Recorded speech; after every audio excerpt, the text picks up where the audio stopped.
Welcome back. President Trump releasing a new national security strategy focused on China being primarily a, quote, economic adversary. The Wall Street Journal writes about this strategy, saying that it is softer on Beijing than that of 8 years ago, and that it plays down ideological differences between the U.S. and China. The Journal writes this: the days of the U.S. propping up the entire world order like Atlas are over.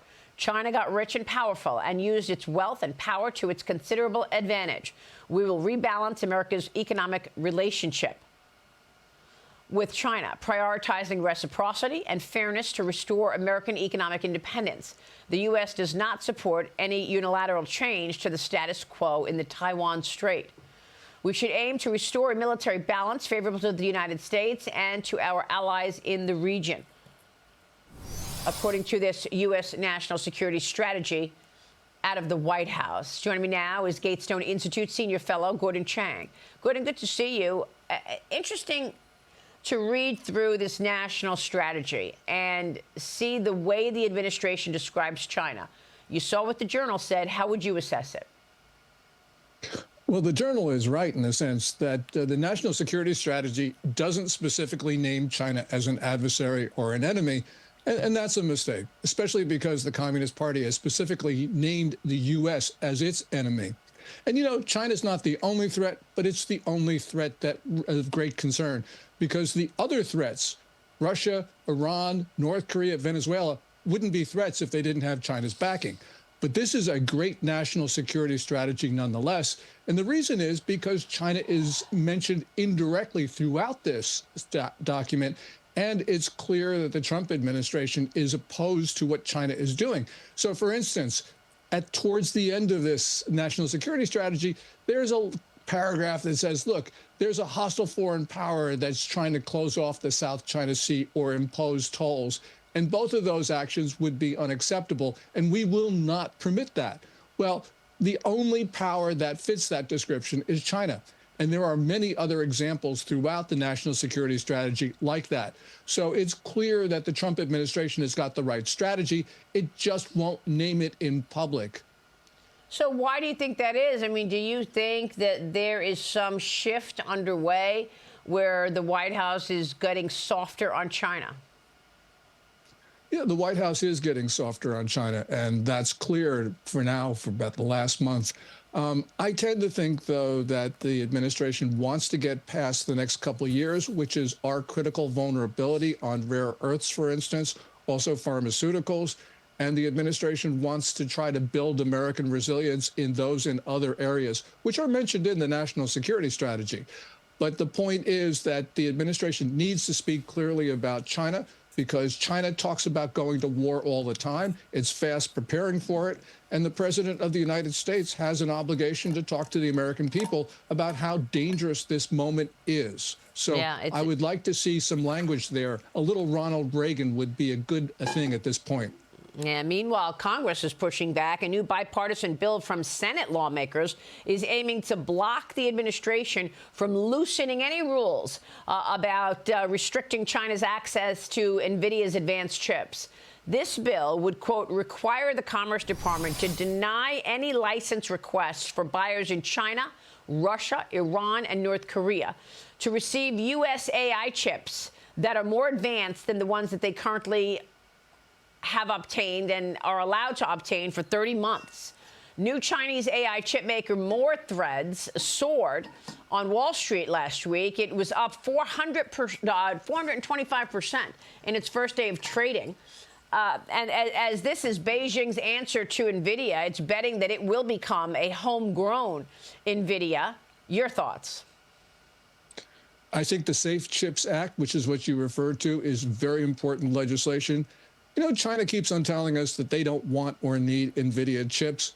Well, that's not true, because we know that they're trying to smuggle them into China. We know that the big companies like Alibaba are going out to foreign data centers so they can use NVIDIA chips. So really, the important thing right now is to make sure that China doesn't have access to them. And that's from a strategic point of view, but it's also from a moral point of view, because we know that China is going to use advanced chips to help its military, and we know its military is configured to kill Americans. So from any number of different points of view, we should not allow the Chinese to have advanced chips. And that's what the Senate is trying to do here. I mean, the Senate is pushing back, trying to keep those restrictions in place, certainly. Meanwhile, Japan protesting after a Chinese military jet reportedly locked radar on Japanese fighter jets. This is being taken as a threat, perhaps signaling a potential attack. China has been flexing its military might, certainly, across the East Asian waters, deploying more than 100 Navy vessels through the Yellow Sea and the South China Sea.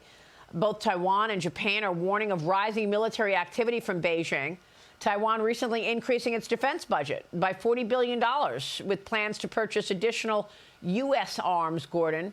Your thoughts on, I mean, look, I think the U.S. understands what Japan is up against, but it's Japan and Taiwan now talking about rising aggression from Beijing. Yeah, on Saturday, those two radar lock incidents where Chinese fighters painted Japanese fighters with their targeting radar, extremely provocative, belligerent, something like that can go horribly wrong. The Chinese, not only against the Japanese, but against Taiwan, against the Philippines, against Australia, against South Korea, against India, they're provoking incidents that could easily spiral into war. And so, although I don't think the Chinese are ready to go to war, they could easily start one tonight. And that's the reason why I said before, President Trump needs to talk to the American people about how this is a very different and dangerous time. So, yes, we have to start thinking about things that are just inconceivable and indeed quite horrible. Maybe, but then on the other side of the ledger, President Trump has met with Xi Jinping and he talks about this personal relationship. And it seems like when Trump and Xi are not involved, it gets contentious. And then when they have their meeting, it's like, oh, well, you know, we figured it all out and we're back on track with a relationship. What are your thoughts? I mean, there is mixed messages in terms of the China relationship, isn't there? Well, there certainly are. But, you know, if President Trump's meetings with Xi Jinping were able to cool down the temperature, it doesn't really matter, because as soon as those meetings are over, the Chinese are up to belligerent activities again.